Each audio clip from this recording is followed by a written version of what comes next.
Amen. Unajua mwingine anaweza kauliza kwamba kwa nini mnanunua gari la askofu? Siku zote unapofanya kitu lazima uwe na sababu. Amen. Sasa na sisi kama TIFC tunanunua gari la askofu kwa sababu tuna sababu ya kumnunulia.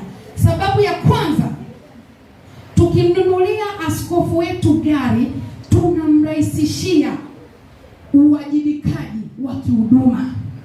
Amen. Mahali ambapo alikuwa atumie usafiri wa public masaa 3-4 akikanyaga mafuta yeye mwenyewe, unakuta ndani ya nusu saa, masaa 2 yamefika. Bwana Yesu asifiwe. Kwa hiyo tunanunua gari la askofu kwa sababu kuu mbili. Yaani mtu asikukubabaishe kwamba unanunua gari kwa sababu gani. Mwambie tunanunua gari la askofu kwa sababu kuu mbili. Sababu ya kwanza, gari litamrahisishia katika majukumu yake ya kihuduma. Sababu ya pili, gari litamrahisishia katika majukumu yake pia ya kifamilia. Baba yetu ili aweze kutumika vizuri, lazima mambo ya rohoni yawe vizuri na mambo ya mwilini pia. Amen.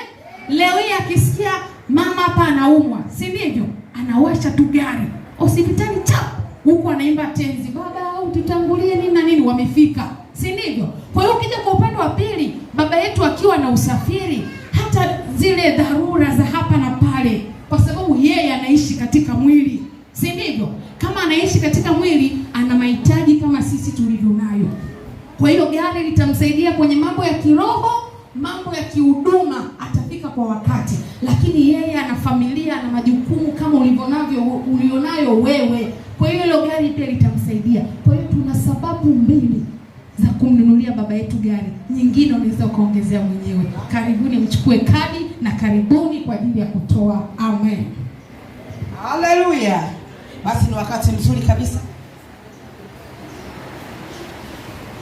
Kama mtu atahitaji kadi, basi tutamuona pale campaign manager Sara au campaign manager Spora, basi utachukua kadi then utawagawia watu. Studio ni muda ambao tunakwenda kukusanya fedha.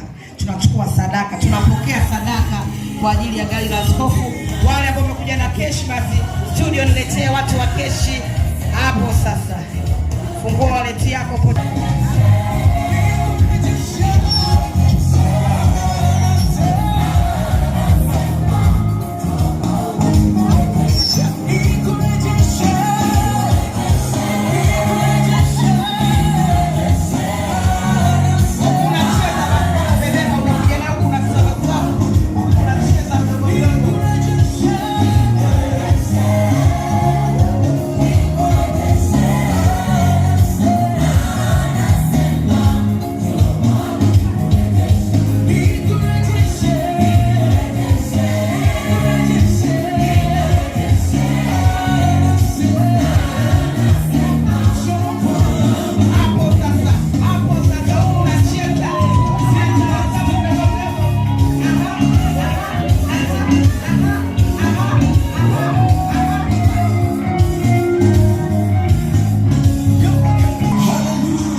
Haleluya. Bwana Yesu asifiwe. Tunamshukuru Mungu tumekusanya 120 cash. Shangilie Bwana kwa makofi. Kwa wale ambao hawajaja na cash, basi tunapokea kupitia 0792838376. Jina ni Grayson Badatu.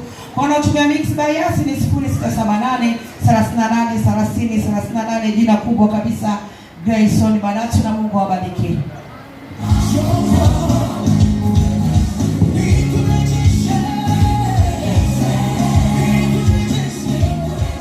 Haleluya.